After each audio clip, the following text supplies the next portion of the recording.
সমাধান চাও যদি জীবনে মরণে, ফিরে যাও খুঁজে নাও চোখ রাখো কুরআনে। আল্লাহু আকবার বলেন। সমাধান চাও যদি জীবনে মরণে, ফিরে যাও খুঁজে নাও চোখ রাখো কুরআনে। সমাধান, ও সমাধান, তবেই পাবে সুখ শান্তির ঠিকানা, তবেই পাবে সুখ শান্তির ঠিকানা, যদি মেনে নাও তুমি মনে প্রাণে।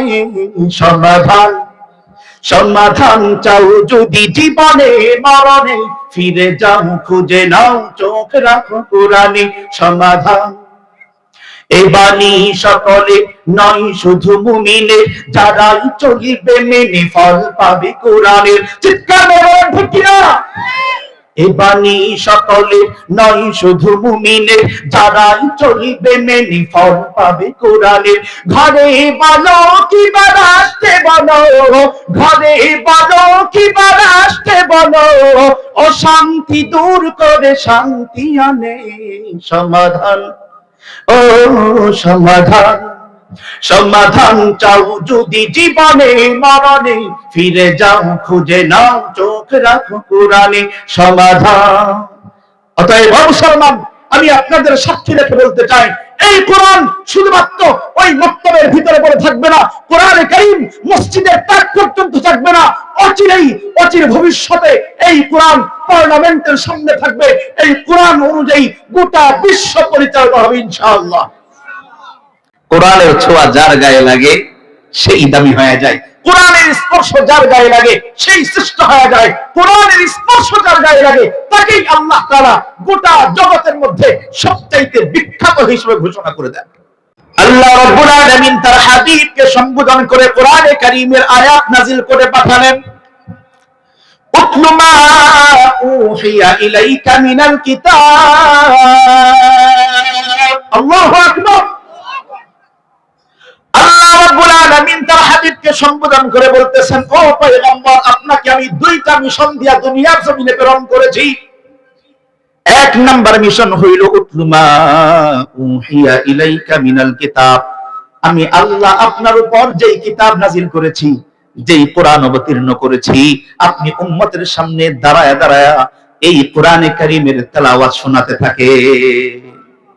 উতলু মা উহিয়া ইলাইকা মিনাল কিতাব, আমি আল্লাহ আপনার উপর যে কিতাব নাযিল করেছি, এই কিতাব আপনি দুনিয়ার মানুষের সামনে, দুনিয়ার মানুষকে এই কিতাব শোনাতে থাকেন, তেলাওয়াত করতে থাকেন। এক নাম্বার মিশন। বলবেন কেন আল্লাহ তাআলা কোরআনকে নবীজির মিশন কেন বানালেন?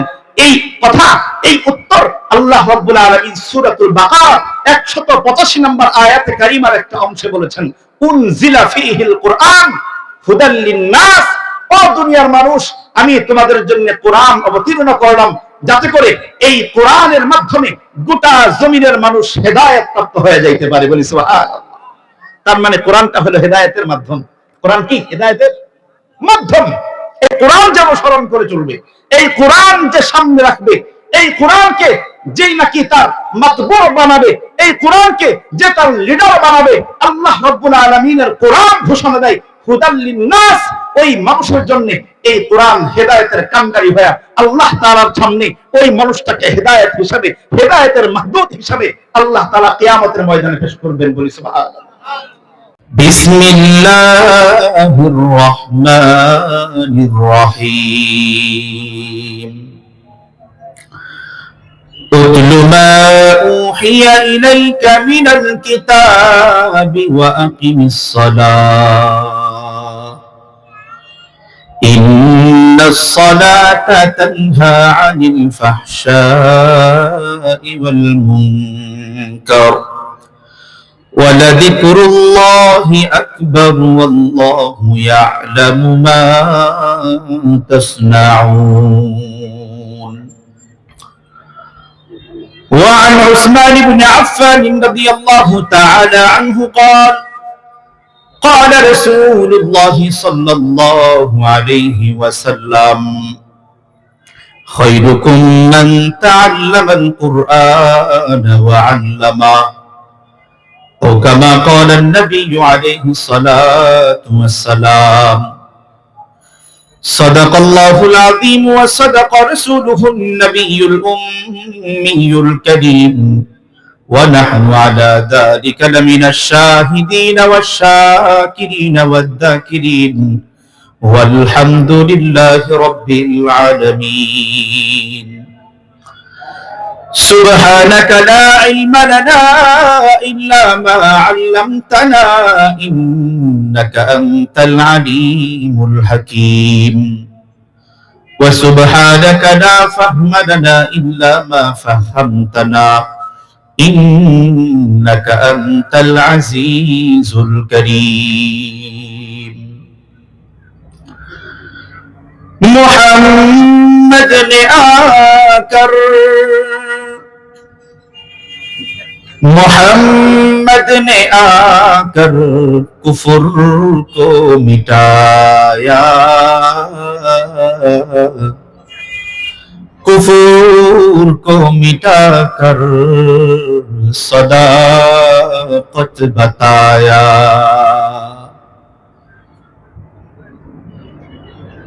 সকলে মুহাব্বতের সাথে জবান খুলে দুরূদ ইব্রাহিম পাঠ করি। আল্লাহুম্মা সাল্লি আলা মুহাম্মাদিন ওয়া আলা আলি মুহাম্মাদ কামা সাল্লাইতা আলা ইব্রাহিম ওয়া আলা আলি ইব্রাহিম ইন্নাকা হামিদুম মাজিদ।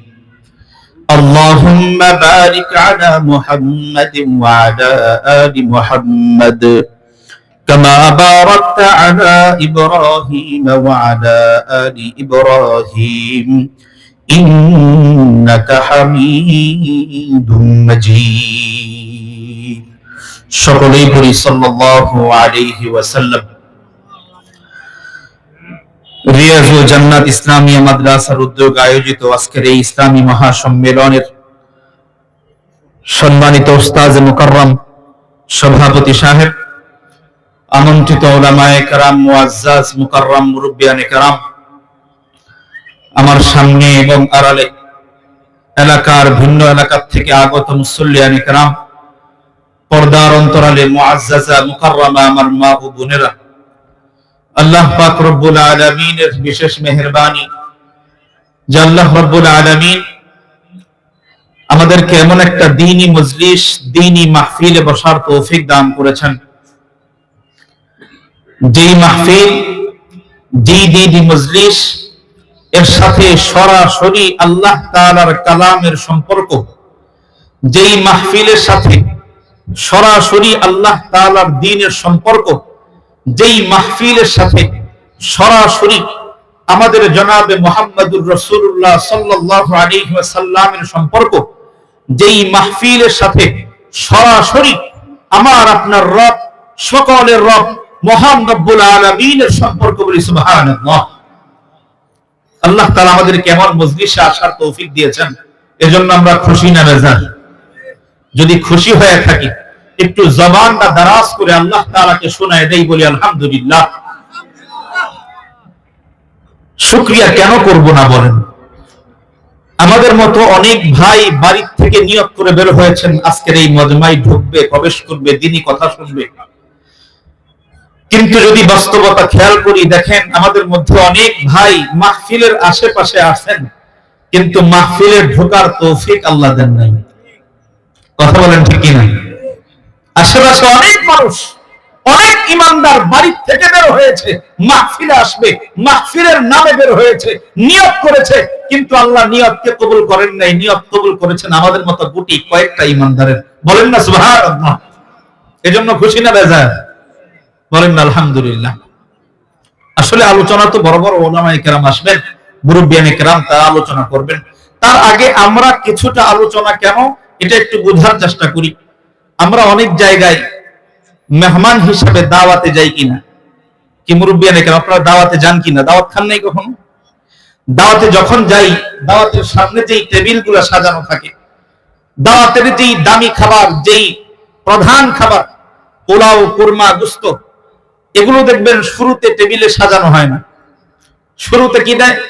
শুরুতে লবণের বাটি নিয়ে আসে, সালাদের বাটি নিয়ে আসে, শুরুতে গ্লাস নিয়ে আসে, জগ নিয়ে আসে, পানি হাজির করে, তারপরে স্টেপে স্টেপে দামি দামি খাবার হাজির হয়, ঠিক কিনা? এখন বলবেন তাহলে শুরুতে দামি খাবার কেন আনলো না, শুরুতে কেন লবণ নিয়ে আসলো?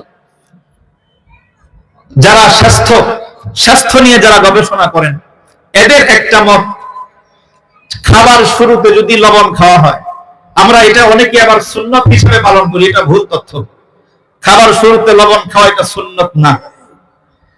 তো যাই হোক, খাবার শুরুতে যদি লবণ খাওয়া হয়, কিছু কিছু ডাক্তারগণ বলেন একটু লবণ যদি জিহ্বার আগায় লাগানো হয়, তাহলে পরবর্তী যেই দামি খাবারগুলা এই লবণ জিহ্বার মধ্যে লাগার কারণে জিহ্বায় লালা আসতে থাকবে, এই লালা বেশি আসার কারণে পরবর্তী খাবারগুলা ওই জিহ্বা গ্রহণ করতে সহজ হবে, দামি খাবারগুলা তার জিহ্বার মধ্যে মজা হিসাবে গ্রহণ করতে পারবে। এজন্য লবণ সামনে দেওয়া হয়। মুহতারাম হাজিরিন, এই যে আমি আলোচক হিসাবে বসছি, ধরেন আমি একটা লবণের বাটি, এই লবণের বাটি লবণটা যদি একটু জিহ্বার মাথায় লাগায়া বসে থাকতে পারেন, আশা করা যায় পরবর্তী যেই দামি দামি পোলাও কোরমা আসবে, গুস্তের বাটি আসবে, দামি খাবার আসবে, আশা করা যায় এই লবণ চাখার ফলে জিহ্বার ভিতরে, দিলের ভিতরে যেই স্বাদ আস্বাদন শুরু হবে, যেই নূরের যেই লালা জন্ম হবে, আশা করা যায় পরবর্তী ওলামায়ে কেরামের দামি কথাগুলা আমাদের জেহেনের মধ্যে, কলবের মধ্যে ঢোকানো আর বোঝা, আমল করা সহজ হয়ে যাবে ইনশাআল্লাহ। মনোযোগ সহকারে শুনতে পারবো তো ইনশাআল্লাহ। ছোট্ট একটা কথা দিয়ে শুরু করতে চাই। আমরা একটা মাসআলা অনেকেই জানি। আল্লাহর হাবিব সাল্লাল্লাহু আলাইহি ওয়াসাল্লাম বলেছেন, ও আমার উম্মত, তোমরা যেই জায়গাতে ফরজ নামাজ আদায় করো, যদি সম্ভব হয়, যদি সুযোগ হয়, সুন্নতটা একটু ভিন্ন জায়গায় গিয়ে আদায় করবে। এই মাসআলাটা আপনারা জানেন কিনা? কি জানেন না? ফরজ যেখানে যদি সুযোগ থাকে, অন্য কারো কষ্টের কারণ যদি না হতে হয়, তাহলে সুন্নতটা ভিন্ন জায়গায় গিয়ে পড়ো, নফলটা ভিন্ন জায়গায় গিয়ে পড়ো। যদি বলেন কারণ কি? কারণ হলো আল্লাহ রাব্বুল আলামিন পবিত্র কোরআনে কারীমের সূরাতুল জিলজালের মধ্যে একটা আয়াত নাযিল করেছেন। আল্লাহ রাব্বুল আলামিন বলেন, ইয়াউমা ইদিন তুহাদ্দিসু আখবারাহা, কিয়ামতের ময়দানে যখন গোটা দুনিয়া ধ্বংস হয়ে যাবে, তখন আল্লাহ রাব্বুল আলামিনের সামনে তামাম মাখলুকাত এই আদম সন্তানের ব্যাপারে কেউ বা আদম সন্তানের পক্ষে সাক্ষী দিবে, আর কেউ আদম সন্তানের বিরুদ্ধে সাক্ষী দিবে। আল্লাহ রাব্বুল আলামিন এই আয়াতের মধ্যে বলেন, ইয়াউমা ইদিন তুহাদ্দিসু আখবারাহা, ওই কিয়ামতের ময়দানে আল্লাহ তাআলার সামনে আমরা যেই জমিনে বসে বসে আল্লাহ তাআলার ইবাদত করি, ওই জমিনগুলা শুধু এক তবক জমিন না, ৭ তবক জমিন পর্যন্ত আল্লাহ তাআলার দরবারে ওই ঈমানদারের পক্ষে সাক্ষী হিসেবে দাঁড়ায় যাবে। বলি সুবহানাল্লাহ। তো কেমন যেন নবীজি আমাদেরকে বলতেছেন, ও আমার উম্মত, যেহেতু ফরজ এক জায়গায় আদায় করো না, ওই জমিনটা তো ফরজের সাক্ষী হয়ে গেল, এবার নফলটা ভিন্ন জায়গায় গিয়ে বসো, যাতে তোমার সাক্ষী বাড়ে। ও আমার মুহতারাম হাজিরিন, মুরব্বিয়ানে কেরাম, জানতে চাই আদবের সাথে আমাদের সাক্ষী কিয়ামতের ময়দানে পক্ষের সাক্ষী কম দরকার না বেশি দরকার? একটু জোরে শুনতে চাই, কম না বেশি? যদি বেশি শোনার দরকার হয়, তাহলে আমরা যারা ফাঁকা ফাঁকা হয়ে বসে আছি, এক জায়গায় তো বৈশা দীর্ঘ কথা শুনলেন, ওই জায়গা তো সাক্ষী হয়ে গেল, আসেন না আরেকটু সামনে আগায় বসি, সাক্ষী দুইটা বানায় ফেলি। মাশাআল্লাহ, আমার কথা বুঝতে পারছেন? যিনি বুঝতে পারেন নাই তিনি বসা থাকেন, যিনি বুঝছেন একটু দয়া করে আগায় আসেন, সাক্ষী যদি দরকার হয়। মাশাআল্লাহ, মাশাআল্লাহ, সবাই বুঝতে পারছেন, আলহামদুলিল্লাহ। মুহতারাম হাজিরিন, এবার ছোট্ট একটা প্রশ্নের মাধ্যমে আমার সংক্ষিপ্ত আলোচনা শুরু করব। মুহতারাম হাজিরিন, আমরা যে এই যে দ্বীনি মজলিসে আসলাম, বসলাম, এই দ্বীনি মজলিসের মাহফিলের যখন মাইকিং করা হয়েছে আমাদের এলাকায়, 2 দিন যাবত মাইকিং চলতেছে, তো মাইকিং এর সাথে একটা কথা জোড়ায় দিছিল যে রিয়াজুল জান্নাহ মাদ্রাসার এই মাহফিলে আসবেন, যাওয়ার সময় প্রত্যেকের হাতে 500 করে টাকা ধরায় দেওয়া হবে। শুনেন না আপনারা? এটা কেউ শুনেন নাই? তার মানে এটা বলে নাই নাকি? আচ্ছা, আরেকটা ঘোষণা করছে, যারা রিয়াজুল জান্নাহ মাদ্রাসায় আসবেন, যাওয়ার সময় নিজের জন্য এবং গিন্নির জন্য 2টা করে বিরিয়ানির প্যাকেট দেওয়া হবে, সকলেই আসবেন। এটাও শুনেন নাই? আচ্ছা, আরেকটা সহজ করি, তাহলে অন্তত এতটুকু শুনছেন যে যারা রিয়াজুল জান্নাহ মাদ্রাসার মাহফিলে বসবেন, তাদেরকে 1 ঘন্টা পর পর 1 কাপ করে চা, 1 পিস করে বিস্কুট এবং সাথে কিছুক্ষণ পর পর একটা করে সিঙ্গারা দেওয়া হবে, এরকম কোন এলান পাইছেন? তাও পান নাই। তাহলে কেন আসছেন? প্রশ্ন কি কঠিন হয়ে গেল? কেন আসছেন? আমাদের সাথে টাকার কোনো সম্পর্ক নাই, আমাদের সাথে সিঙ্গারা পুরির সম্পর্ক নাই, আমাদের সাথে চা বিস্কুটের সম্পর্ক নাই, আমাদের সাথে বিরিয়ানির খিচুড়ির সম্পর্ক নাই। আমাদের আজকের এই মাহফিলে আসার উদ্দেশ্য, আমি যদি ভুল না করি, সকলের উদ্দেশ্য কোরআনের মহব্বতে, দ্বীনের মহব্বতে, আল্লাহ তাআলার কোরআনের মহব্বত যেই ধরেছেন, কোরআনের নূরের মহব্বতে আমরা এখানে উপস্থিত হয়েছি। কথা বলেন ঠিক কিনা? যদি কোরআনের মহব্বতে এসে থাকি, যদি কোরআনের কারণে আজকের এই বসা হয়, আল্লাহর হাবিব সাল্লাল্লাহু আলাইহি ওয়াসাল্লাম আমাদেরকে সুসংবাদ দিয়েছেন। আল্লাহর হাবিব সাল্লাল্লাহু আলাইহি ওয়াসাল্লাম হাদিসে পাকের মধ্যে ইরশাদ করেছেন, সুসংবাদ দিয়েছেন, तमाम উম্মতদেরকে আল্লাহ রাব্বুল আলামিনের পক্ষ থেকে সুসংবাদ শোনায় দিবেন। ও আমার উম্মত, কোন উম্মত যদি এক অঞ্চল থেকে আরেক অঞ্চলে, এক জায়গা থেকে ভিন্ন জায়গায়, এক মজলিস থেকে আরেক মজলিসে আল্লাহ রাব্বুল আলামিনের কোরআনের মহব্বতে, দ্বীনের মহব্বতে, নবীজির মহব্বতে, আল্লাহ রাব্বুল আলামিনের মহব্বতে যদি জায়গা পরিবর্তন করে, মজলিস পরিবর্তন করে, ওই বান্দাটা, ওই বান্দিটা তৎক্ষণাৎ আমার আল্লাহ রাব্বুল আলামিনের আশিকে পরিণত হয়ে যায়। একটু জোরে বলেন না সুবহানাল্লাহ। আশিকে পরিণত হয়ে যায়। আল্লাহ তাআলা যদি আমাদের নিয়তটা ইখলাস পূর্ণ হয়, এই যে বসছি, বসার সাথে সাথে ফেরেশতারা আমাদের প্রত্যেকের নামগুলোর সাথে আল্লাহ তাআলার আশিকদের নাম লিখে দিয়েছেন। বলেন না সুবহানাল্লাহ। বলবেন কেন? এত মর্যাদার কারণ কি? এত মর্যাদার কারণ আর কিছু না, এত মর্যাদার একমাত্র কারণ হলো কোরআন। কোরআনের কারণে, কোরআনের মর্যাদার কারণে, কোরআনকে আল্লাহ তাআলা এত পাওয়ারফুল মর্যাদাওয়ালা বানিয়েছেন। এই কোরআনের ছোঁয়া যার গায়ে লাগে সেও মর্যাদাওয়ালা হয়ে যায়।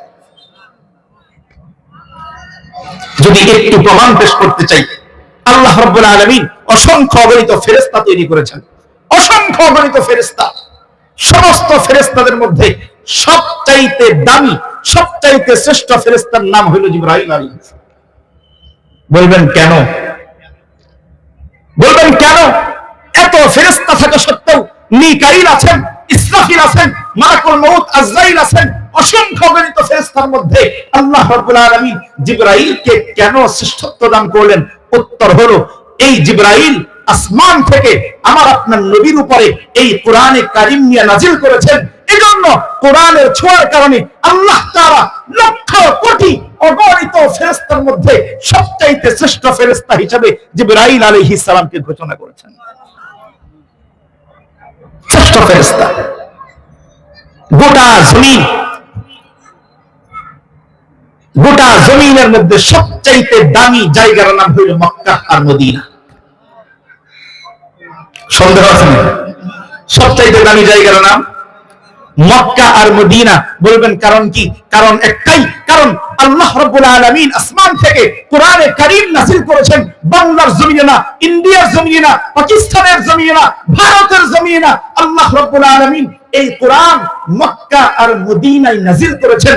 এই কোরআনের স্পর্শ পেয়ে গোটা জমিনের মধ্যে এই মক্কা আর মদিনা রাজত্ব কায়েম করেছে। সবচাইতে দামি ভূমি। বছরে 365 রাত আসে, 365 রাত।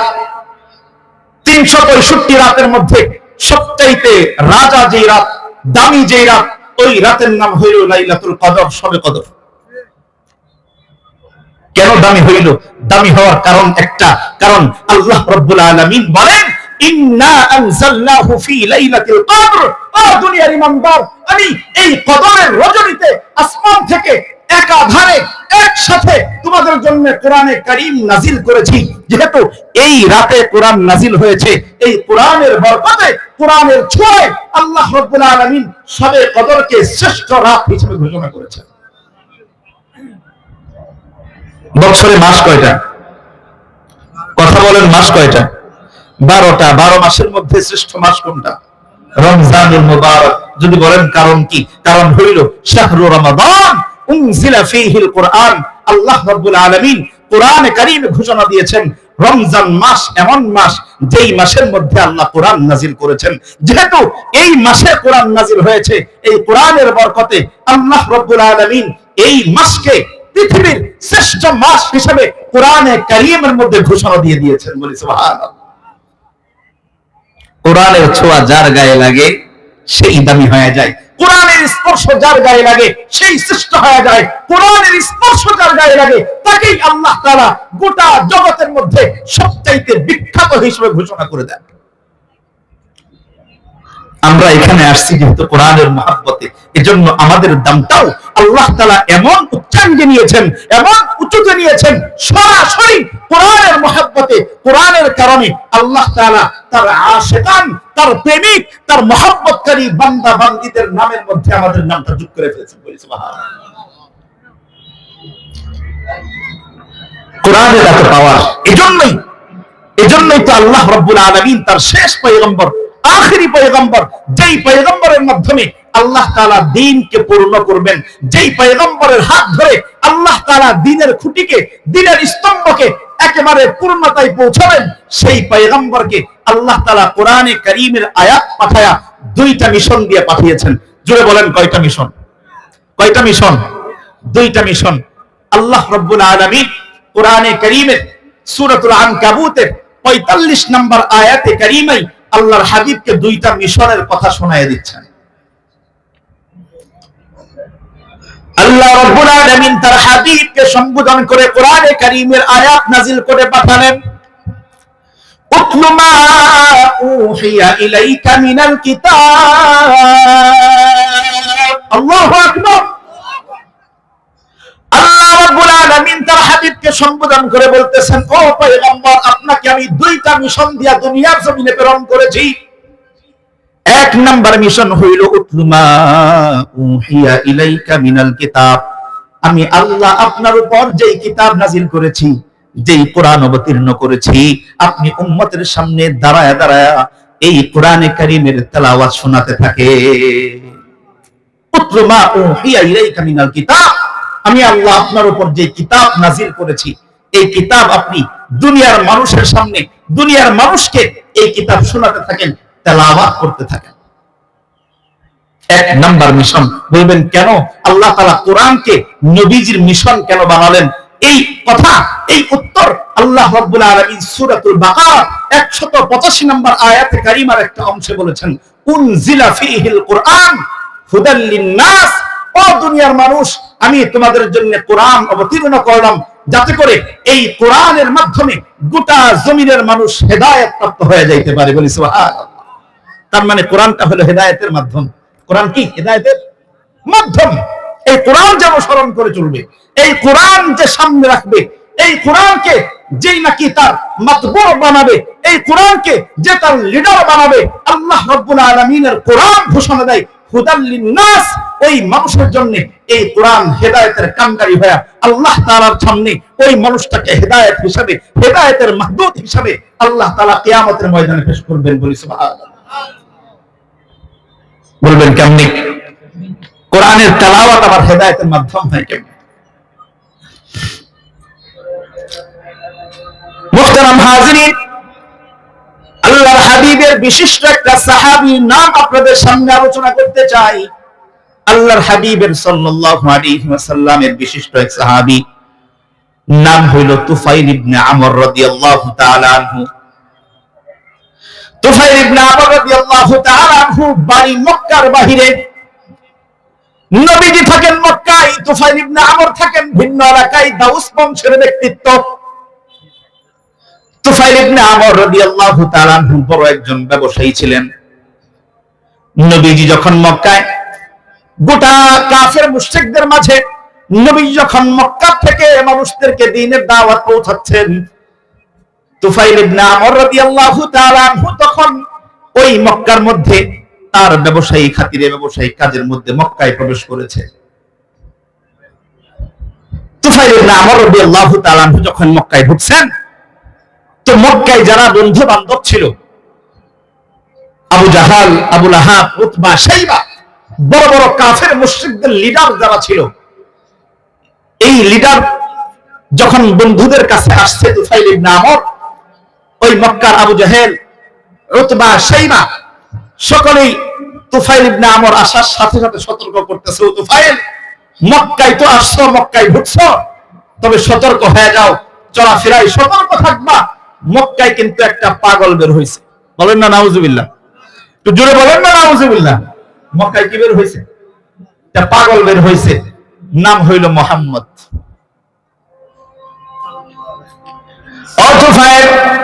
মক্কার মধ্যে একটা পাগল ঢুকছে, নতুন করে পাগল জন্ম হয়েছে।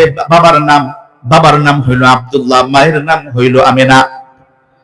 তুফাইল, তার থেকে কিন্তু সতর্কতার সাথে তোমাকে চলতে হবে, কোনোভাবেই যেন তার মুখামুখি না হও, তার চোখের সাথে যাতে চোখ না পড়ে, তার কথা যাতে তোমার কানের মধ্যে না ঢুকে। তুফাইল ইবনে আমর অবাক হয়ে গেছেন, কারে ব্যাপার কি? এটা কেমন পাগল? যেই পাগলের সাথে সাক্ষাৎ হইলে সমস্যা, যেই পাগলের কথা শুনলে সমস্যা, এটা আবার কেমন পাগল? তো মানুষের একটা অভ্যাস হইল, আরবিতে একটা প্রবাদ বাক্য আছে, আল ইনসানু হারিসুন ফিমা মুনিয়া। মানুষকে যেই জিনিস থেকে নিষেধ করা হয়, মানুষ তার প্রতি বেশি আকর্ষিত হয়। আল ইনসানু হারিসুন ফিমা মুনিয়া, যেই জিনিস থেকে নিষেধ করা হয়, মানুষ তার প্রতি বেশি বেশি আকৃষ্ট হয়। তো তুফাইল ইবনে আমর চিন্তা করতেছে, আরে বলে কি, এত বড় পাগল, তাহলে তো এই পাগলের সাথে একবার হইলেও সাক্ষাৎ করা দরকার। তুফাইল ইবনে আমর বন্ধুদেরকে জিজ্ঞাসা করতেছেন, দেখা হইলে কি সমস্যা? মক্কার কাফের বেঈমান তুফাইল ইবনে আমরকে সতর্ক করতেছেন, শুধু সমস্যা না, যদি ওই মুহাম্মাদের সাথে সাক্ষাৎ হয়ে যায়, তুমি কিন্তু বিধর্মী হয়ে যাইবা। কি হয়ে যাবে? বিধর্মী হয়ে যাবে। কারণ তারা জানতো তাদের বাপদাদার ধর্মই সত্যিকার ধর্ম, এর বাহিরে যত ধর্ম আছে আল্লাহ তাআলার একত্ববাদকে গ্রহণ করলে এটা বিধর্মী হয়ে যায়। এক নাম্বার সমস্যা হবে বিধর্মী হয়ে যাইবা ও তুফাইল। দুই নাম্বার সমস্যা হবে পরিবার, আত্মীয় স্বজন সকলের থেকে বিচ্ছিন্ন হয়ে যাইবা। কিচ্ছু থাকবে না, আত্মীয়তা থাকবে না, স্ত্রীর সম্পর্ক থাকবে না, সবকিছু বিচ্ছিন্ন হয়ে যাবে। এই মুহাম্মাদের সাথে সাক্ষাৎ হইলে সাবধান, সাক্ষাৎ করা যাবে না।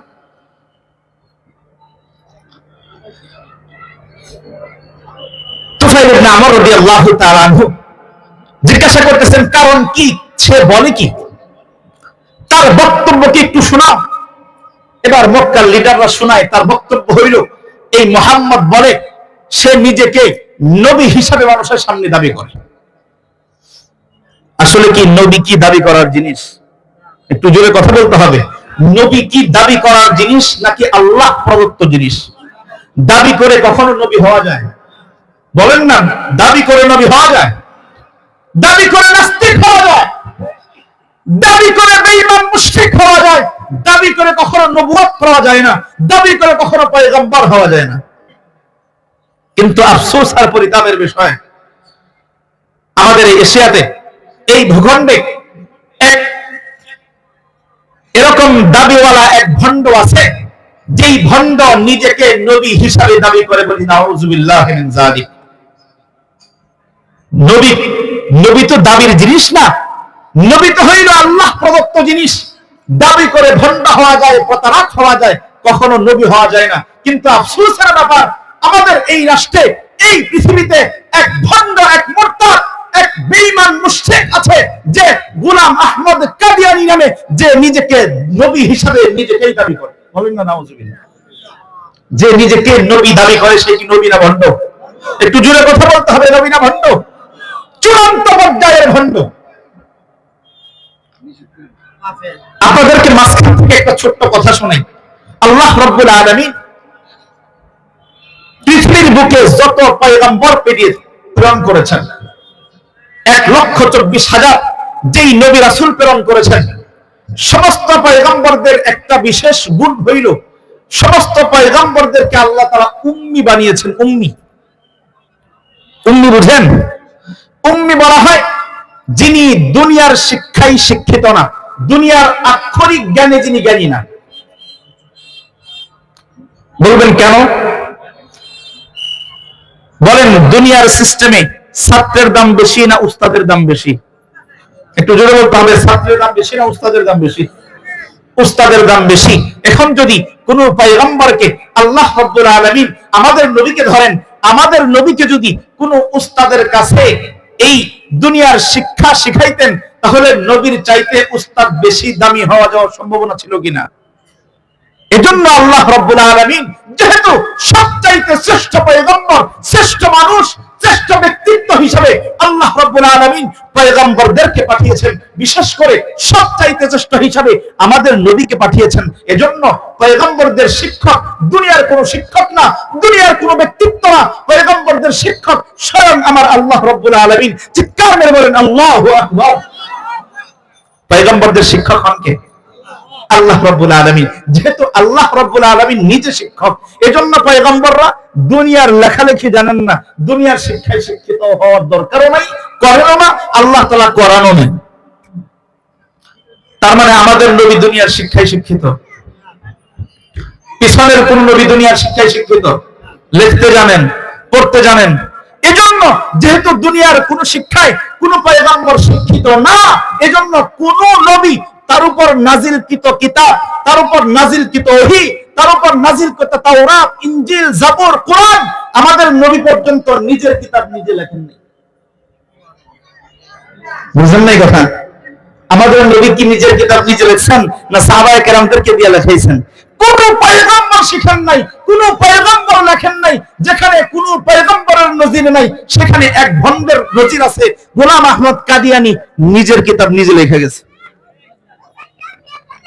নিজের কিতাব নিজে লিখে গেছে। এর চাইতে ভন্ডের দলিল আর কি হইতে পারে বলেন? মুহতারাম হাজিরিন,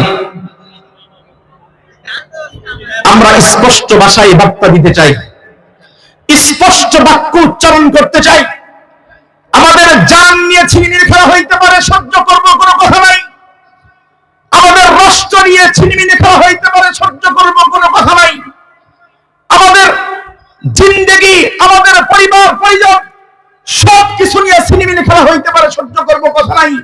কিন্তু আমার নবীর নবুয়তের মসনদ দিয়া, আমার নবীর খতমে নবুয়তের মসনদ দিয়া কেউ ছিনিমিনি খেলবে, সহ্য করা হবে না, সহ্য করা হবে না, সহ্য করা হবে না ইনশাআল্লাহ। এজন্য আমাদের স্পষ্ট বার্তা, গোলাম আহমদ কাদিয়ানী নামে যেই ভণ্ড আবির্ভাব হয়েছে, এই স্পষ্ট ভাষায় ভণ্ড প্রতারক, স্পষ্ট ভাষায় সে কাফের, কাফের, কাফের। কথা বলেন ঠিক না ঠিক? মুহতারাম হাজিরিন, আমরা চলতেছিলাম, তুফাইল ইবনে আমর রাদিয়াল্লাহু তাআলা আনহুকে মক্কার কাফের মুশরিকটা বার্তা দিচ্ছে, মুহাম্মদ নামে এক ব্যক্তি বের হয়েছে, যার বাবার নাম আব্দুল্লাহ, মায়ের নাম আমেনা। সে নিজেকে নবী দাবি করে। বলেন নাউজুবিল্লাহ। নিজেকে নবী দাবি করে না, আল্লাহ বানিয়েছেন। আল্লাহ রাব্বুল আলামিন নিজে বানিয়েছেন। হুয়াল্লাযী বাআসা ফিল উম্মিয়্যিনা রাসূলা।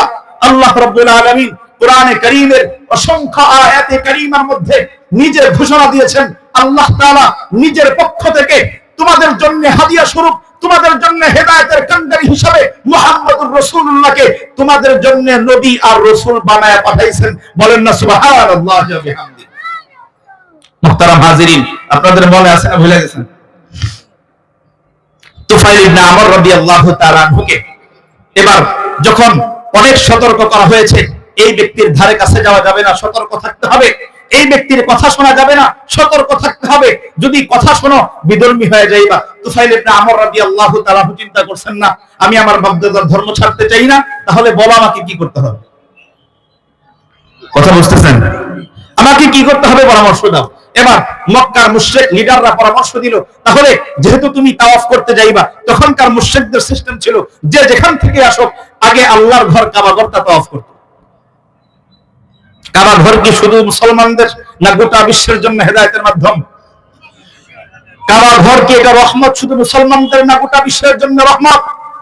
যেহেতু গোটা বিশ্বের জন্য রহমত, কাফের বেঈমান মুশরিকরা পর্যন্ত এই কাবা ঘরকে সম্মান আর মর্যাদার চোখে দেখে। বলেন না সুবহানাল্লাহি ওয়া বিহামদিহি। তো তুফাইল ইবনে আমর যেহেতু কাবা ঘর তাওয়াফ করবেন, এবার কি করা যায়? তো কাফের মুশরিকরা পরামর্শ দিল, কানের ভিতরে তুলে ঢুকায় ফেলো, কানের ভিতরে তুলে ঢুকাও, যাতে করে মুহাম্মাদের কোরআনের তেলাওয়াতের আওয়াজ তোমার কানে না ঢুকতে পারে। ও মুসলমান, জানতে চাই আল্লাহ রাব্বুল আলামিন যেই কোরআন নাযিল করেছেন হেদায়েতের মাধ্যম হিসেবে, যেই হেদায়েতের কান্ডার হিসেবে আল্লাহ রাব্বুল আলামিন আসমান থেকে কোরআনে কারীম দিয়েছেন, এই সামান্য তুলা এই কোরআনে কারীমের আওয়াজকে তো নিশ্চয়ই আটকাইতে পারবে। তো জোরে বলে আটকাইতে পারবে তো? আমি তো এটা বলতে চাই আরে তুফাইল ইবনে আমর কিসের তুলা? যদি কানের মধ্যে সীসা ঢালাই করে দেওয়া হইতো, আল্লাহ রাব্বুল আলামিন ওই তুফাইল ইবনে আমর রাদিয়াল্লাহু তাআলা আনহুর কর্ণকুহরে এই কোরআনে কারীমের আওয়াজ একেবারে ভিতরে ঢুকায় দিতেন। বুঝতে তো কঠিন না। বর্তমান জামানায় আমরা পৃথিবীর এক প্রান্ত থেকে সেই প্রান্ত, বাংলাদেশেরও সে আমেরিকায় ফোনের মধ্যে কথা বলি, এই পাশ থেকে কথা বলি, মুহূর্তের মধ্যে ওই পাশে কথা শুনে। শুধু শুনে না, এখন দেখে। কি বলেন? আপনারা দেখেন নাই? এই মোবাইল তো আল্লাহ নিজে বানায় দিচ্ছেন নাকি আল্লাহর মাখলুক বা মানুষ বানাইছে? আল্লাহর মাখলুক মানুষ যদি যেই মোবাইল বানাইতে পারে, এই মোবাইল যদি পৃথিবীর এক প্রান্তের কথা আরেক প্রান্তে পৌঁছায় দিতে পারে, আল্লাহ রাব্বুল আলামিন নিজে যেই কোরআনে কারীম নাযিল করেছেন তার হাবিবের জবান থেকে সেই কোরআন তুফাইল ইবনে আমর রাদিয়াল্লাহু তাআলা আনহুর কানে ঢোকানোর ক্ষমতা তো আমার আল্লাহর নেই। একটু জোরে বলতে হবে, ক্ষমতা তো আল্লাহর নাই, নাকি আছে? আল্লাহ রাব্বুল আলামিন বলেন ইদা আরাদা শাইআন আইয়াকুনা লাহু কুন ফায়াকুন। আল্লাহ রাব্বুল আলামিন যদি কোনো ইচ্ছা করেন শুধু বলেন কুন, হয়ে যাও, বলতে দেরি হইতে দেরি হয় না। বলি সুবহানাল্লাহ। তুফাইল ইবনে আমর রাদিয়াল্লাহু তাআলা আনহু উনি ধীরে ধীরে মক্কার সেই কাবা ঘরের পাশ দিয়ে ঢুকতেছেন। দিলের ভিতরে প্রবল ইচ্ছা, দিলের ভিতরে প্রবল টার্গেট, কোনোভাবেই যাতে করে মুহাম্মাদের চেহারা নজরে না আসে, মুহাম্মাদের কোরআনের তেলাওয়াত যাতে কানের ভিতরে না আসে। আমি একটু যোগ করতে চাই। আল্লাহ রাব্বুল আলামিন কোরআনে কারীমের সূরাতুত তাওবা 32-33 নম্বর আয়াতে কারীমার মধ্যে ইরশাদ করেছেন, কাফেরদের একটা মনোবাঞ্ছা আল্লাহ তাআলা এই আয়াতের মধ্যে আলোচনা করে বলেন ইউরিদুনা আইয়ুতফিউ নূরাল্লাহি বিআফওয়াহিহিম। কাফেরদের একটা টার্গেট হইল, কাফেররা চায় যে আল্লাহ তাআলার এই কোরআনের আলোকে, এই কোরআনের নূরকে ফু দিয়ে নিভাইয়া দিবে। কাফেররা চায় ইউরিদুনা আইয়ুতফিউ নূরাল্লাহ, আল্লাহ যেই নূর পাঠিয়েছেন, আল্লাহ যেই দ্বীনের আলো পাঠিয়েছেন, কাফেররা ইচ্ছা করে এই কোরআনের নূরকে ফু দিয়ে নিভাইয়া দিবেন। আল্লাহ রাব্বুল আলামিন পরের অংশের মধ্যে চ্যালেঞ্জ করেন ওয়াল্লাহু মুতিম্মু নূরি। আল্লাহ রাব্বুল আলামিন গোটা বিশ্বের কাফের মুশরিকদেরকে চ্যালেঞ্জ করতেছেন, যেই নূরকে তারা জবান দিয়ে নিভাইয়া দিতে চায়, চেষ্টার মাধ্যমে নিভাইয়া দিতে চায়, আল্লাহ রাব্বুল আলামিন ওই কোরআনের নূরকে গোটা বিশ্বের মধ্যে চ্যালেঞ্জ করতেছেন। গোটা বিশ্বের মধ্যে আল্লাহ রাব্বুল আলামিন নূরকে পূর্ণ বানায় দিবেন। বলি সুবহানাল্লাহ। আল্লাহ চ্যালেঞ্জ করেছেন। এজন্যই তো একবার হযরত মূসা আলাইহিস সালাতু ওয়াস সালামের এক উম্মত, এক ইহুদির বাচ্চা, আল্লাহ তাআলা মূসা আলাইহিস সালামকে একটা কিতাব দিয়েছিলেন, নাম হলো তাওরাত। মূসা আলাইহিস সালাতু ওয়াস সালামের ওই উম্মত ইহুদি একদিন বসে বসে এই তাওরাত কিতাব খুলে তেলাওয়াত করতেছে। ইহুদির বাচ্চা তাওরাত তেলাওয়াত করতে করতে হঠাৎ করে তাকায় দেখে ওই তাওরাতের এক পৃষ্ঠার মধ্যে লেখা মুহাম্মাদুর রাসূলুল্লাহ। সকলেই পড়ি সাল্লাল্লাহু আলাইহি ওয়াসাল্লাম। তাওরাতের মধ্যে কি লেখা? মুহাম্মাদুর রাসূলুল্লাহ। কথাটা পছন্দ হয় নাই, কথাটা পছন্দ হয় নাই। এটা তো আমার নবীর কিতাব, এটা তো আমাদের দ্বীনের কিতাব, আমাদের দ্বীনের কিতাবে আবার এটা কোন ব্যক্তির নাম, কোন মুহাম্মাদের নাম, এই নামটা আমার ভালো লাগলো না। ওই ইহুদির বাচ্চা চিন্তা করে যেহেতু আমাদের কিতাব, আমাদের নবীর কিতাব, আমাদের ধর্ম, এখানে অন্য কোন নবীর নাম থাকতে পারে না, আস্তে কইরা একটা কলম নিয়ে নামটা কাইটা দিছে, নামটা কেটে ফেলেছে। শেষ, ওই দিনের মতো তেলাওয়াত শেষ। পরের দিন ইহুদির বাচ্চা আবার ওই কিতাব নিয়ে তেলাওয়াত শুরু করছে। ওই কিতাব নিয়ে যখন তেলাওয়াত করতেছে, ওই পৃষ্ঠা যখন খুলছে, খোলার পরে দেখে গতকাল যেই জায়গায় মুহাম্মদ নামের উপরে কালি লাগায় কেটে ফেলছিলাম, আজকে দেখা যায় ওই জায়গায় মুহাম্মদ এক জায়গায় না, মুহাম্মাদুর রাসূলুল্লাহ, মুহাম্মাদুর রাসূলুল্লাহ এই কিতাবের মধ্যে ওই জায়গায় মুহাম্মাদের নাম দুই জায়গায় হয়ে গেছে। চিৎকার মেরে বলি সুবহানাল্লাহ। কার ছিল কয় জায়গায় হয়েছে? কয়টা? দুইটা। আজকেও কয়টা ফেলছে। পরের দিন কিতাব আবার খুলছে, ঠিক ওই পৃষ্ঠায় যখন তেলাওয়াত করতে করতে পৌঁছায়, দেখে যেই জায়গায় গতকাল দুইবার মুহাম্মাদের নাম কাটছি, আজকে তো দুইবার না, আজকে তো দেখা যায় ডবল হয়ে 4 জায়গায় মুহাম্মাদুর রাসূলুল্লাহ হয়ে গেছে। বলেন না সুবহানাল্লাহ। কয় জায়গায় হয়েছে? 4 জায়গায়। পরের দিন কাটছে, আবার দেখে ডাবল হয়ে 8 জায়গায় হয়ে গেছে। এবার মাথা হট হয়ে গেছে। ব্যাপারটা তো সহজ নাই। কাটলাম 1 জায়গায় হইল 2, 2 কাটলাম হইল 4, 4 কাটলাম হইল 8। ব্যাপার কি? এটা তো স্বাভাবিক ব্যাপার না। দৌড়ায় গেছে ইহুদি এক পণ্ডিতের কাছে। আমরা যেরকম কোন সমস্যার সম্মুখীন হলে দ্বীনি ব্যাপারে যেমন আমাদের ইমাম সাহেবের কাছে দৌড়াই, আলেম ওলামাদের কাছে দৌড়াই, তো ঠিক এই ব্যক্তি, এই ইহুদির বাচ্চা দৌড়ায় তাদের ইহুদি এক পণ্ডিতের কাছে দৌড়ায় গেছে। কি করা যায়? এরকম ঘটনা তো ঘটে গেছে। ইহুদি পণ্ডিতের কাছে যখন ওই ইহুদির বাচ্চা দৌড়ায় গিয়ে পৌঁছায়, ও পণ্ডিত, ও হুজুর, আমি তাওরাত কিতাব তেলাওয়াত করতেছিলাম, তেলাওয়াত করতে করতে দেখলাম মুহাম্মদ নামে এক নবীর নাম এইখানে লেখা। ও হুজুর, আমার ব্যাপারটা পছন্দ হয় নাই।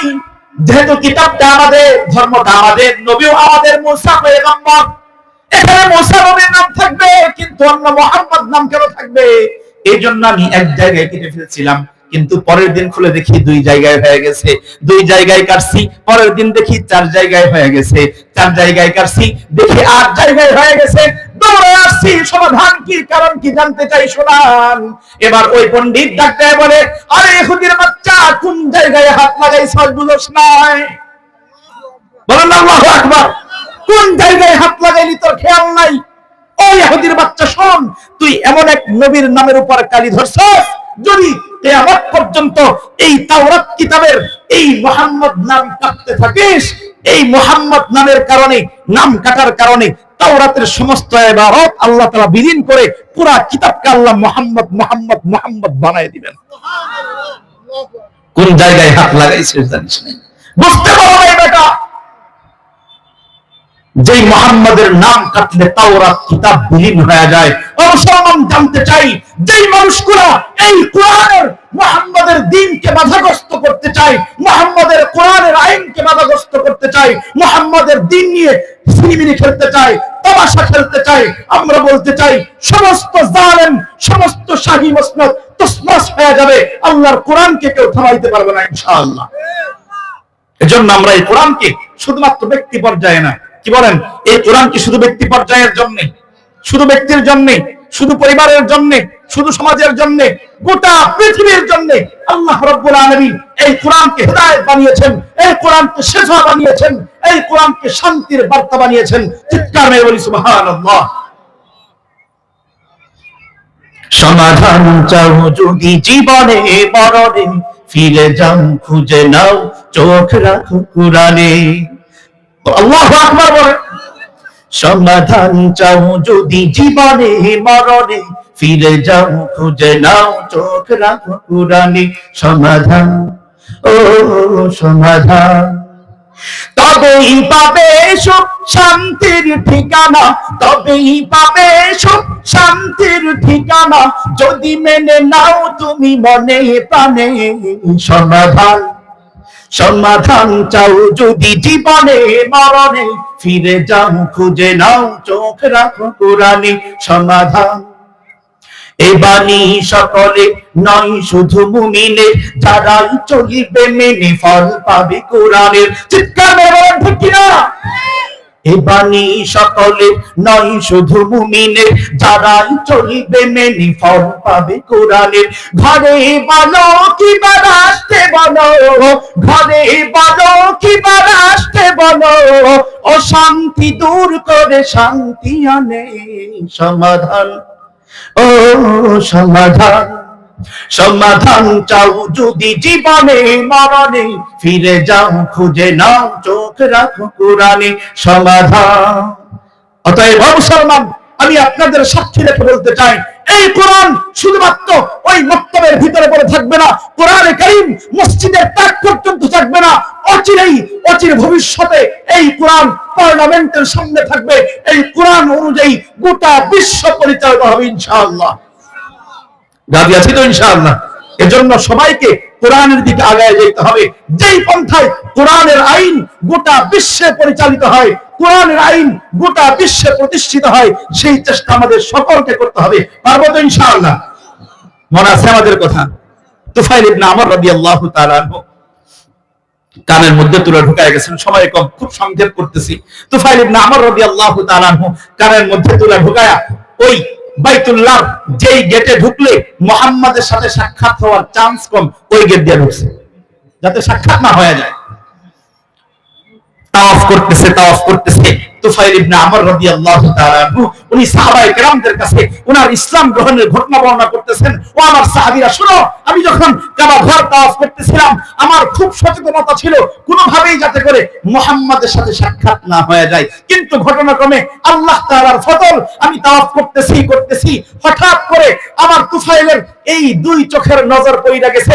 তাকায় দেখি আমার সামনে মুহাম্মাদুর রাসূলুল্লাহ সাল্লাল্লাহু আলাইহি ওয়াসাল্লামের নূরানি চেহারা দেখা যায়। বলি সুবহানাল্লাহ।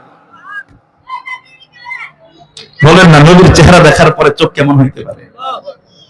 আল্লাহু আকবার কাবীরা। তুফাইল ইবনে আমর রাদিয়াল্লাহু তাআলা বলেন, নবীর চেহারা মোবারকের উপর যখন আমার নজরটা পড়ে গেছে, আমার নজর নবীর চেহারার সাথে আটকে গেছে, চাইলেও সরাইতে পারি না, ইচ্ছা করলেও সরাইতে পারি না। আরে এটা কেমন চেহারা? এই চেহারা তো ধোঁকাবাজের চেহারা হইতে পারে না, এই চেহারা তো মিথ্যুকের চেহারা হইতে পারে না, এই চেহারা তো কোনো প্রতারকের চেহারা হইতে পারে না, এই চেহারা তো আল্লাহ রাব্বুল আলামিনের পয়গম্বরের চেহারাই হইতে পারে। বলি সুবহানাল্লাহ। তুফাইল ইবনে আমর রাদিয়াল্লাহু তাআলা আনহু বলেন, আমি আর ধৈর্য ধরতে পারলাম না, আমি অধৈর্য হয়ে গেলাম। এত সুন্দর চেহারাওয়ালা মানুষ আমি দূর থেকে দেখবো, এটা সম্ভব না। আমি ধীর পায়ে নবীজির সামনে, নবীজির কাছে আগাইতে থাকলাম। নবীজির কাছে গিয়া আমি আমার কানের যেই তুলা ছিল, ওই তুলার ভিতর দিয়ে শুনতেছি পয়গম্বর আলাইহিস সালাম তার সুন্দর কণ্ঠে, তার সুন্দর ঠোঁট দিয়া কোরআনে কারীমের তেলাওয়াত করতেছেন। বলি সুবহানাল্লাহ। নবীজি তেলাওয়াত করতেছেন, মজাটা কেমন হতে পারে? নবীজি তেলাওয়াত করতেছেন, তুফাইল ইবনে আমর বলেন, আমার ধৈর্য আর বাদ ছাড়তে পারলো না। আমি আমার কানের তুলাগুলো টান দিয়ে খুলে ফেললাম। আমি নবীর তেলাওয়াত শুনতেছি, নবী তেলাওয়াত করতেছেন, আমি শুনতেছি। হঠাৎ করে আমার দু চোখ দিয়ে ঝরঝর করে পানি ঝরতেছে। এক পর্যায়ে আমি নিজেকে সামলাতে পারলাম না, দৌড়ায়া নবীর কাছে গিয়ে বললাম, ও পয়গম্বর, আর দেরি করা সহ্য হবে না, আর সুযোগ নেই, যত দেরি তত নাশ। ও পয়গম্বর, হাতটা বাড়ায় দেন, আমাকে কালিমার তাওহীদের, আমাদের এই কালিমা পড়ায় মুসলমান বানায় দেন। বলি সুবহানাল্লাহ। এই কালিমা দিয়া মানুষ, এই কালিমার মাধ্যমে, এই কোরআনে কারীমের তেলাওয়াতের মাধ্যমে মানুষ হেদায়েত পায়। তার এক জাজ্জল্য এক প্রমাণ হইল তুফাইল ইবনে আমর রাদিয়াল্লাহু তাআলা আনহু। উনি কেমন মুসলমান, কেমন সাহাবী হয়েছেন, পরবর্তী ইতিহাস পাওয়া যায়। এই তুফাইল ইবনে আমর রাদিয়াল্লাহু তাআলা আনহু নবীজির কাছে এসে বলেন, ও পয়গম্বর, আমি আমার এলাকার নেতা যেই দিকে এলাকাও, একটু কথা বলেন, এলাকার নেতা যেই দিকে এলাকাও সেই দিকে। এবার ওই এলাকার নেতা তুফাইল ইবনে আমর রাদিয়াল্লাহু তাআলা আনহু নবীজিকে বলতেছেন, ও পয়গম্বর, আমি দাউস গোত্রের নেতা, ও পয়গম্বর, আমাকে এমন একটা নিদর্শন দেন যাতে ওই নিদর্শন নিয়ে আমি আমার এলাকায় গিয়ে দ্বীনের দাওয়াত পৌঁছাইতে পারি। আমি আশা করতে পারি, আমি যেহেতু নেতা, আমি দাওয়াত দিলে সমস্ত মানুষগুলো দ্বীন ইসলামের মধ্যে ঢুকবে। বলেন না সুবহানাল্লাহ। এখান থেকে আমাদের শিক্ষা আছে না নাই? শিক্ষা আছে না নাই? মুসলমান, আজকেও সমাজের নেতৃস্থানীয় ব্যক্তিত্ব যদি, প্রত্যেকটা নেতা যদি ইসলামের উপর চলে যাইতো, যদি মানুষগুলো যদি দ্বীন ইসলামের প্রতি ঝুঁকতো, যদি মিথ্যা থেকে বেঁচে থাকতো, দুর্নীতি থেকে বেঁচে থাকতো, সুদ ঘুষ থেকে যদি এই নেতারা ফিরে আসতো, আশা করা যায় গোটা সমাজগুলা এমনিতেই ঠিক হয়ে যেত। কিন্তু চরম দুঃখের ব্যাপার হইল, আমরা সাধারণ মুসলমান যদি দুর্নীতি করি 1%, নেতারা করে 99%। সমাজ ঠিক হবে কেমনে? সমাজ ঠিক হওয়ার চান্স কেমনে বলেন? এজন্য নেতৃস্থানীয় ব্যক্তিদের ঠিক হইতে হবে।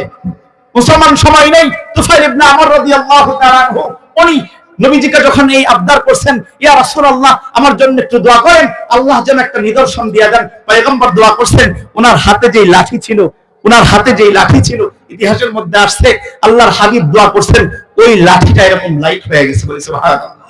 নবীর দোয়ার বরকতে লাঠিটা লাইট হয়ে গেছে। এবার তুফাইল ইবনে আমর রাদিয়াল্লাহু তাআলা আনহু দাউস ঘুরতে গেছেন, এলাকায় গিয়া এই আল্লাহ তাআলা নিদর্শনের মাধ্যমে তাদেরকে দ্বীনের দাওয়াত দিয়েছেন। ইতিহাস প্রমাণ করে এই এক তুফাইল ইবনে আমর রাদিয়াল্লাহু তাআলা আনহুর তার দাওয়াতের মাধ্যমে 50টা মুশরিক পরিবারকে আল্লাহ তাআলা এই দ্বীনের আলোতে ঢুকায় দিয়েছেন। বলি সুবহানাল্লাহ। 50টা পরিবার। মুসলমান, তাহলে এই কোরআন আমাদের জন্য হেদায়েত কিনা? একটু জোরে শুনতে চাই, হেদায়েত কিনা? শুধু হেদায়েত না, এই কোরআন আমাদের দুনিয়া এবং আখিরাতের চির কল্যাণের একমাত্র মাধ্যম হলো এই কোরআনে কারীম। আমি কোরআনে কারীমের ছোট্ট দুইটা আয়াতের তরজমা করে আমার কথা শেষ করব। আপনাদের কষ্ট হচ্ছে? বলেন কষ্ট হচ্ছে? আর একটু পরে কথা শেষ করে দেব। আল্লাহ রাব্বুল আলামিন সূরাতুল বাকারা 200 নম্বর আয়াতে কারিমায় একটা ছোট্ট আলোচনা করেছেন। আল্লাহ রাব্বুল আলামিন এই আয়াতে কারিমায় মানুষের দুইটা শ্রেণী নিয়ে আলোচনা করেছেন। মানুষ দুই শ্রেণীর হয়। আল্লাহ রাব্বুল আলামিন আয়াতে কারিমায় বলেন, আমিনান নাস মান ইয়াকুলু রাব্বানা আতিনা ফিদ দুনিয়া রাব্বানা আতিনা ফিদ দুনিয়া রাব্বানা আতিনা ফিদ দুনিয়া। আল্লাহ রাব্বুল আলামিন আয়াতে বলেন, মানুষের মধ্যে একটা শ্রেণী আছে যেই শ্রেণীগুলো শুধু বলে আল্লাহ দুনিয়া দাও, দুনিয়া দাও, দুনিয়া দাও। কি মানুষ বলে কিনা? দুনিয়া দাও, দুনিয়া দাও, দুনিয়া দাও। শুধু দুনিয়া চায়, শুধু দুনিয়া চায়। আল্লাহ রাব্বুল আলামিন বলেন, ওয়ামা লাহু ফিল আখিরাতি মিন খালাক। যারা শুধুমাত্র দুনিয়া চায়, দুনিয়া চায়, আখিরাতের কোনো সম্পর্ক নাই, এই মানুষগুলোকে আল্লাহ দুনিয়া দিতেও পারেন, দুনিয়া দিতেও পারেন। যদি গোটা দুনিয়াও দিয়ে দেন, ওয়ামা লাহু ফিল আখিরাতি মিন খালাক, কিয়ামতের ময়দানে, হাসরের ময়দানে তাদের জন্য বিন্দুমাত্র কোনো অংশ দেওয়া হবে না। আমরা ফেরাউনের নাম জানি কিনা? ফেরাউনের নাম জানি কিনা? ফেরাউনকে আল্লাহ তাআলা কি নরমাল মানুষ না বড় রাজত্ব দিয়েছিলেন? বড় রাজত্ব দিয়েছিলেন। এই ফেরাউন রাত্রি যখন গভীর হয়ে যেত, পাহাড়ের গুহায় গিয়া আল্লাহ তাআলার দরবারে হাত উঠায় কান্না করত, মালিক আমি আসমান চাই না, আখিরাত চাই না, জান্নাত চাই না, আমি দুনিয়া চাই, আমাকে দুনিয়া দেন। আমি দুনিয়া চাই, আমাকে দুনিয়া দেন। আল্লাহ রাব্বুল আলামিন তাকে দুনিয়া দিয়েছেন। কেমন দুনিয়া দিয়েছেন?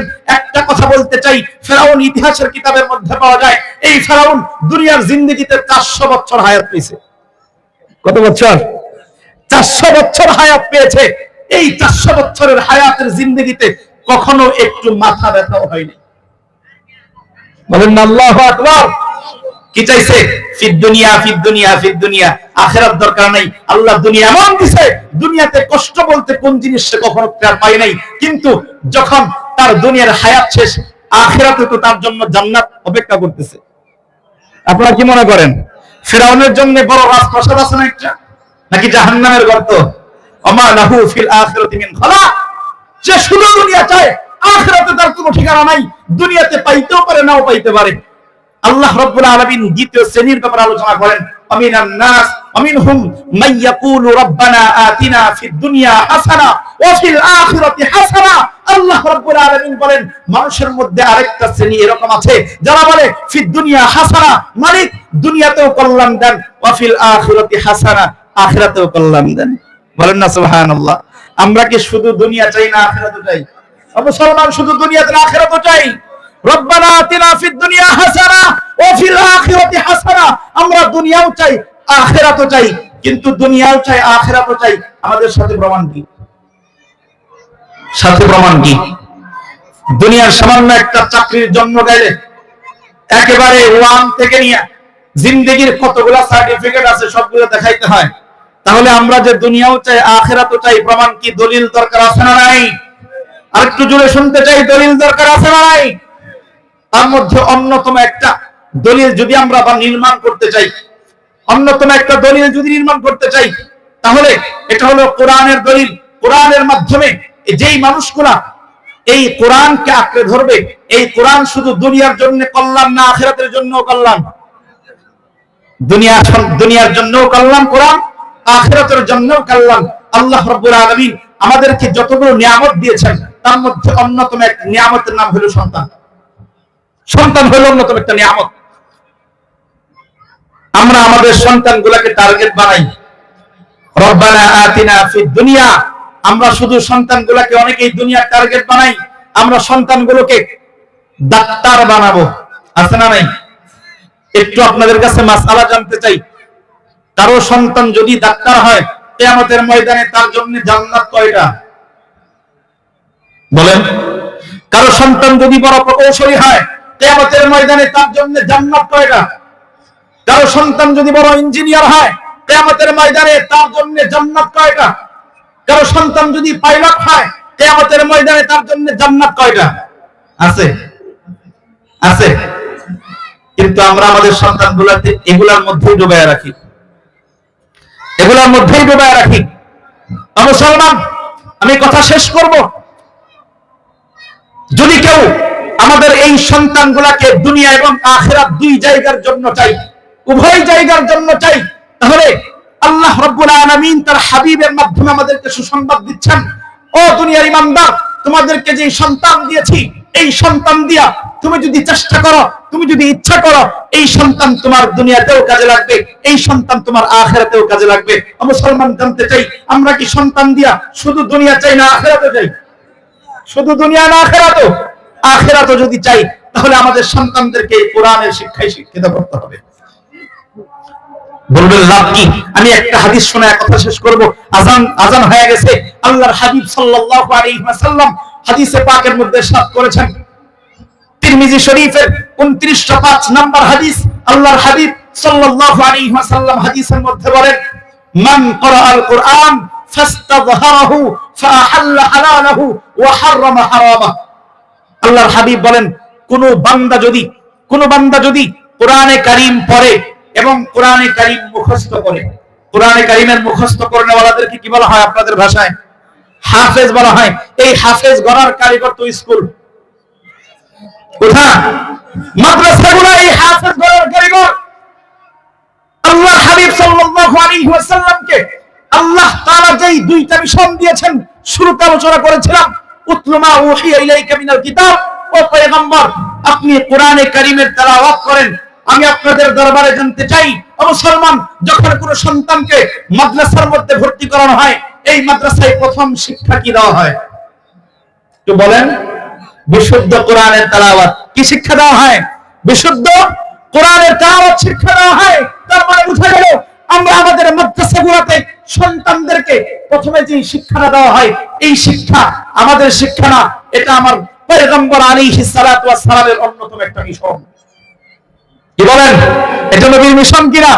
উতলুমা উহিয়া ইলাইকা মিনাল কিতাব। অতএব এই কথাও বলতে পারি, কেউ যদি এই দ্বীনি প্রতিষ্ঠানগুলো যেখানে নবীজির মিশন শিক্ষা দেওয়া হয়, যেখানে কোরআনের তেলাওয়াত শিক্ষা দেওয়া হয়, কেউ যদি এই মাদ্রাসাগুলোকে, এই দ্বীনি মাদারিসগুলোকে কেউ যদি মহব্বত করে, সে স্বয়ং আমার নবীকে মহব্বত করে। কেউ যদি এই মাদ্রাসাগুলোর সাথে যদি সুসম্পর্ক রাখে, ওই মানুষগুলা স্বয়ং আমার নবীর সাথে সুসম্পর্ক রাখে। কেউ যদি এই মাদ্রাসার সাথে দুশমনী আর শত্রুতা করে, খোদার কসম, ওই মানুষটা স্বয়ং নবীর সাথে শত্রুতা আর দুশমনী করে। কথা বলেন ঠিক কিনা? অতএব এই দ্বীনি প্রতিষ্ঠানের সাথে সুসম্পর্ক রাখা আমাদের দরকার আছে না নাই? মুসলমান, বলতেছিলাম, আল্লাহর হাবিব বলতেছেন, যেই সন্তানটা কোরআনে কারীম পড়লো, এটা মুখস্থ করলো, হাফেজে কোরআন হলো, ফাহাল্লা হালালাহু, এর হালালকে হারাম হিসেবে গ্রহণ করলো, ওয়া হারামা হারামাহু, এবং এর হারাম থেকে নিজের জীবনকে বাঁচিয়ে রাখলো, আল্লাহর পয়গম্বর সুসংবাদ দেন, ফাআদখালাহু আল্লাহু বিহিল জান্নাহ। আল্লাহ রাব্বুল আলামিন এই আমলের কারণে, এই কোরআনের মহব্বতের কারণে আল্লাহ তাআলা ওই বান্দাকে আল্লাহর জান্নাতে প্রবেশ করাবেন। বলি সুবহানাল্লাহ। এখানেই শেষ না, এখানেই শেষ না। ওয়াফিল আখিরাতি হাসানাতের ব্যাখ্যা হইল, আল্লাহর হাবিব পরের অংশে বলেন, এবং এখানেই শেষ না, ওয়াশাফাহু ফি আশারাতিন মিন আহলি বাইতিহি, এবং কিয়ামতের কঠিন ময়দানে ওই হাফেজে কোরআন কিয়ামতের ময়দানে আল্লাহ তাআলার সামনে তার পরিবর্গের পক্ষ থেকে এমন 10 জন মানুষের জন্য সুপারিশ করবেন, ওয়াজাবাত লাহুন নার, যেই মানুষগুলোর জন্য জাহান্নাম ওয়াজিব হয়ে গেছিল। বলেন না সুবহানাল্লাহ। জাহান্নাম ওয়াজিব হয়ে গিয়েছিল, এরকম 10 জন মানুষকে যে নাকি জাহান্নাম থেকে টেনে বের করে জান্নাতে ঢুকাইতে পারবে, এরকম পাওয়ারওয়ালা মানুষটার নাম হলো হাফেজে কোরআন। আর এই হাফেজে কোরআনের গড়ার কারিগর, হাফেজে কোরআন প্রতিষ্ঠিত হয়, তৈরি হয় এই ধরনের রিয়াজুল জান্নাহ ইসলামিয়া মাদ্রাসাগুলোতে। চিৎকার মেরে বলি ঠিক কিনা ঠিক? তাহলে আমাদের এই মাদ্রাসাগুলোর সাথে সম্পর্ক রাখা দরকার আছে না নেই? দরকার আছে। মুসলমান, আমি আমার কথা শেষ করতে চাই। যেহেতু আমাদের পাশে মাদ্রাসার অভাব নেই, শুধু রিয়াজুল জান্নাহ মাদ্রাসা বলে কথা না, আমাদের এই বাংলাদেশে, এশিয়া মহাদেশে, গোটা বিশ্বের আনাচে কানাচে যত মাদারসে কওমিয়া আছে, যত মাদারসে নুরানিয়া আছে, প্রত্যেকটা প্রতিষ্ঠানগুলোতে আল্লাহ রাব্বুল আলামিন তার হাবিবের এই কোরআনের তেলাওয়াতের মিশন চালু রেখেছেন। এজন্য আমাদের এই কোরআনের সাথে এই মাদ্রাসার সম্পর্ক রাখতে হবে। শুধু দূর থেকে মহব্বত করব নাকি সন্তানগুলোকে ওইখানে দেব? সন্তানগুলোকে দেওয়ার দরকার আছে না নাই? বলবেন তাহলে হুজুর আমার সন্তানটাকে ইঞ্জিনিয়ার বানাবো না? অবশ্যই বানাবেন, অবশ্যই ডাক্তার বানাবেন। মুসলমানের সন্তান ডাক্তার হবে, এটা আমাদের চাওয়া। মুসলমানের সন্তান ইঞ্জিনিয়ার হবে, এটা আমাদের দিলের চাওয়া। মুসলমানের সন্তান পাইলট হবে, এটা আমাদের দিলের চাওয়া। কিন্তু তাকে আখিরাতের শিক্ষা, কোরআনের শিক্ষা আগে দিয়া তারপরে পাইলট বানাইতে হবে। আমরা যখন সকালবেলা মূলার তরকারি খাই, মূলার তরকারি যদি খাই, মুরব্বিয়ানে কেরাম একটু উত্তর দিবেন কষ্ট করে। সকালবেলা যদি কেউ মূলার তরকারি দিয়া ভাত খায়, বাসি মূলা দিয়া, সারাদিন যদি একেবারে হাজার হাজার ধরনের পোলাও কুরমা খায়, যদি বুফে গিয়েও দামি দামি খাবার খায়, দিন শেষে যখন ঢেকুর আসবে, গন্ধটা আসবে কিসের? একটু বলেন না, কিসের গন্ধ আসবে? মূলার গন্ধ আসবে। মুসলমান সকালবেলা যেই তরকারিটা খেয়েছেন, সারাদিন পরে ঢেকুর দিলে ওই গন্ধটা আসবে। এজন্য বলতে চাই, যদি সন্তানকে আগে এই নুরানি মাদ্রাসাগুলোর মধ্যে দিয়া যদি আগে কোরআনের শিক্ষায় শিক্ষিত করতে পারেন, দ্বীনের শিক্ষায় শিক্ষিত করতে পারেন, আল্লাহর হাবিবের শিক্ষায় যদি শিক্ষিত করতে পারেন, এবার বের করেন, ইঞ্জিনিয়ার বানান, পাইলট বানান, ডাক্তার বানান। কখনো এই সন্তানটা ওই স্কুল কলেজ ভার্সিটির প্রভাবান্বিত হয়ে কখনো নাস্তিকবাদ গ্রহণ করবে না, কখনো ইসলাম বিদ্বেষী হবে না। যখন ঢেকুর দিবে তার ভেতর থেকে কোরআনের আয়াত বের হবে। এজন্য পারবো তো ইনশাআল্লাহ? আমরা আমাদের সন্তানগুলোকে দেবো তো ইনশাআল্লাহ? কে কে দেবো হাত তুলি? বলবে হুজুর মতো সন্তান নাই। ও মিয়া নাতি আছে তো, নাতি আছে তো, নাতি দিবেন। হুজুর আমি তো মুরব্বি হই নাই, জওয়ান আছি, বিয়েই করি নাই, সন্তানও নাই, নাতিও নাই। ও মিয়া আপনার ভাতিজা আছে, ভাগিনা আছে, ভাতিজি আছে, ভাগিনী আছে, তাদেরকে এই কোরআনের মজলিসে দিয়া দেন, কোরআনের মাদ্রাসায় দিয়া দেন।